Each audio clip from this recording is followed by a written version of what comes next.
Time to answer some Miami Dolphins questions. We're officially 1 week into the NFL offseason for Miami, and there's a lot to talk about. And on today's show, we're going to answer some of the questions from the Dolphins Today viewers on our Tuesday live show. So make sure you're subscribed and join us on our Tuesday live shows. But also make sure you follow us on Instagram because we're on the road to 700 followers. At Dolphins Today IG is our handle. We're about 76 followers away. We post short-form content posts, and if you want wall-to-wall coverage 365 days a year, 24/7 on the Dolphins, be subscribed, but also look for our posts and things we do on social media on Instagram. So go give us a follow from today's show.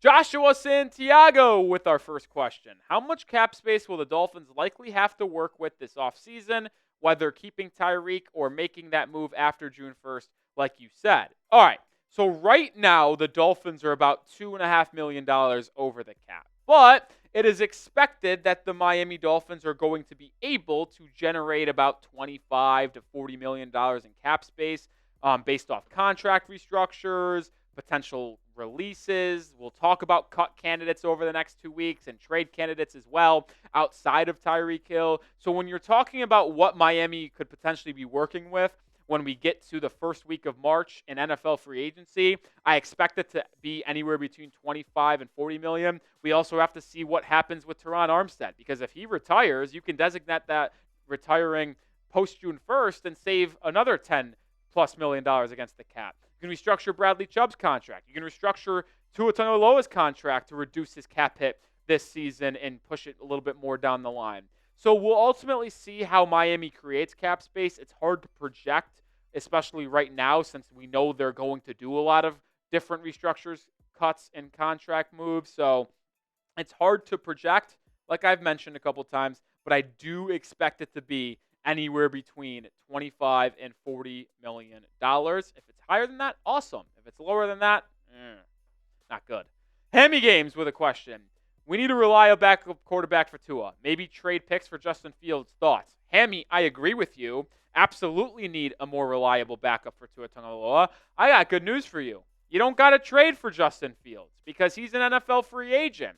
And we actually have a list of some of the top NFL free agent quarterbacks, if we could flash that call in here.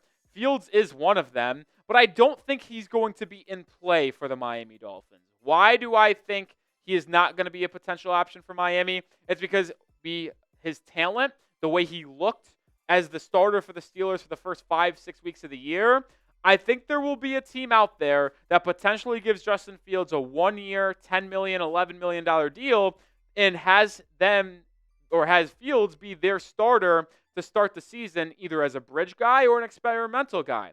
Because Sam Darnold, the Vikings did that to be their experimental bridge guy instead of J.J. McCarthy and let him develop as the backup. And Darnold is leading them to the postseason with a 14-3 record, right? So I think a team is going to try to employ that same strategy with Justin Fields. So I do not think he's an option for the Miami Dolphins. But some of these other guys, Jameis Winston, Mason Rudolph, Andy Dalton, Drew Lock, Mac Jones, Wentz, Brissett, Heineke, those 8 names right there, I think are very much in play for the Dolphins to be the backup quarterback, and it's one of the biggest things for the Dolphins that they need to do this offseason, address that backup quarterback spot. Wonder if one of these names is ultimately on the roster next season. There is a name that might not be on the roster, and I know this is a Q&A, but I got to ask you guys a question as well. I can't be the only one answering questions from today's show. Will the Dolphins trade Tyreek Hill? It's a prediction, not should they, not could they. Will they? Type T if they trade Tyreek Hill, in your opinion. Type K if you think they keep him. Michael Murray with a question. Do you think Chris Grier actually will draft offensive line this year? I do. Will it be in the first round? Unsure. But I do believe interior offensive linemen will be drafted by the Miami Dolphins at some point in the NFL draft, whether it's in the second round or with one of the multiple third-round picks they have due to the comp picks coming their way for Robert Hunt and Christian Wilkins. I think Miami will address the offensive line, and Chris Grier acknowledged that. He said it in his postseason conference on Tuesday with Mike McDaniel that they will need to address the offensive line because they thought that Isaiah Wynn would return quicker than he did, and they thought that the return of Liam Eichenberg would provide more dividends than they did. And it didn't, obviously. So I do believe Chris Grier fully understands that the biggest need on this football team is interior offensive line. It's also unclear if Teron Armstead's going to retire, so that will influence some decisions. But you have Austin Jackson returning. You have Aaron Brewer returning, who is actually really good at center for you this year. You have Patrick Paul or Teron Armstead likely at left tackle, but you need to address left guard. You need to address right guard, and I believe Chris Grier understands that finally. And I'll tell you what, if he does not address offensive line in the offseason, I might have to fly down to Miami and have a conversation with Grier myself.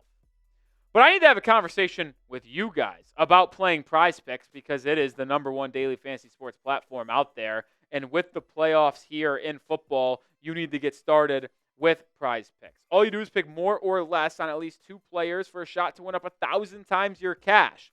And it is playoff time. It's now or never. Don't miss out on the last few weeks of football action with PrizePicks, the best place to win cash while watching the playoffs. PrizePicks puts their members first, so all withdrawals are fast, safe, and secure. And when my picks hit, which they do quite a bit, I get my money in as quick as 15 minutes. And they also offer weekly promotions that can lead to big payouts like Taco Tuesday. Each Tuesday, PrizePicks discounts select player projections up to 25% to provide even more value for your lineups. I have a lineup for this weekend in professional football. More than C.J. Stroud, 14.5 rushing yards, and more than Cortland Sutton, 64.5 receiving yards. Hopefully, my 2-player entry connects here for Wild Card Weekend. But even if it doesn't, I'm still playing PrizePicks because I got $50 instantly when I played my first $5 lineup. You can do that by downloading the app and using code CLNS. One more time, download the app today and use code CLNS to get $50 instantly after you play your first $5 lineup. Shout out to PrizePicks for sponsoring Dolphins Today. PrizePicks, run your game. David Storm coming in with a question. Didn't Chris Grier and Mike McDaniel look like they are FU finished or just finished? I don't know. Next year, if they didn't make the playoffs, going by the way they acted in their press conference, thoughts? I'll say this. I do believe wholeheartedly that Chris Grier and Mike McDaniel will not be the head coach and GM of the Miami Dolphins in 2026 if they fail to make the postseason in 2025. Heck, I think if they make the playoffs and lose in the first round, they should still be fired. Because how long are you going to keep the same combination together that has not resulted in playoff wins? I mean, it's absolutely ridiculous that Chris Grier is still employed as Dolphins GM when the Dolphins don't have a playoff win in his tenure. Hell, they don't have a win for 20-plus years in the postseason. How many GMs in professional sports get a leeway, a runway of 8 years plus like Chris Grier? He got hired in 2016, and the Dolphins have not won a playoff game. I don't think there's another job in sports or ownership group that would allow that to happen. 8+ years, no playoff wins, and they still have their job. How is that possible? 2025 is a make or break year. No questions about it. Mike McDaniel, you missed the playoffs, gone. Chris Grier, gone. And I will double down on this. Even if they make the playoffs and lose in the first round, get them out. They can go 12-5, 13-4. Doesn't matter to me. They win the division. Doesn't matter. They lose in the first round of the postseason. See ya, because they're clearly never going to win a playoff game if they can't win it next year again. All right, make sure you are subscribed because when any Dolphins news happens, we will have you covered. Free agency, draft, rumors, we'll have it all here at Dolphins Today. Hit that sub button. Nic Rohloff for bringing you daily coverage on your Fins. Dark Reaper with a question. Dolphins, should Miami sign Mason Rudolph or Jaxson Dart? Well, Jaxson Dart is going to be in the NFL Draft out of Ole Miss. And I got to be honest, I actually think he's my QB3. This is the list of the top 10 NFL draft quarterbacks in my mind. I did not rank them as of yet. I do know Shooter Sanders and Cam Ward in some capacity will be the top 2. I don't know which one I have ranked above which, at least right now. But I do think I am going to have Jaxson Dart in my top 3. Based off what I've seen early in terms of tape, film, I like Dart. He's got good size to him. His accurate at times. He can make some wow throws. He just needs to improve on his decision making. But I like Jaxson Dart, man. So I would be all in on taking him in the second or third round potentially if the film that I watch matches what I think right now. But in terms of Mason Rudolph, I would be intrigued on bringing him in as well. Rudolph has been one of the best backup quarterbacks in the NFL. He's been capable of winning games. I think I would bring in Rudolph, and I would bring in Dart as well. I'd do both. Sign Rudolph 1 year, $4 million in free agency, and then draft Dart in the third round to be a developmental piece. Why not? Let's overhaul this QB room. Drop a name for me. Who is your favorite NFL draft prospect this year? Maybe it's one of those quarterbacks like Cam Ward. Maybe it's a guy like Malachi Starks. That's my personal favorite. We'll be talking a lot about him in this pre-draft process up until late April. But drop your favorite NFL draft prospect right now down in the comment section. Cameron with a question. How do you feel about the possibility of Calais Campbell coming back? I'm excited about hopefully bringing him back. Yeah, this was kind of dropped by Chris Grier at the end of that press conference on Tuesday. Calais Campbell, unbelievable year. 37 years old, veteran in the locker room, leader, excellent production on the field as well. Unclear on if he is going to retire or not, but he apparently said that he would have interest in returning to this Dolphins locker room and this organization if he decides to play another year of football. I would absolutely do it. No questions about it. I would bring him back. Great guy to be in the locker room, be a leader. He could also plug up that interior defensive line. And you don't know what you're going to have next year, right? Like, you can have Chop Robinson, Jalen Phillips, and Bradley Chubb at the edge spot.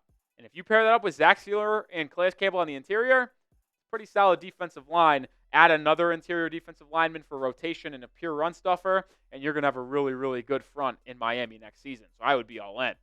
All right, I'll do it for today's mailbag. Make sure you are following us on Instagram at Dolphins Today IG. That is the handle. Like I said, we're posting more content over there outside of just YouTube posts, short form. So go give us a follow today.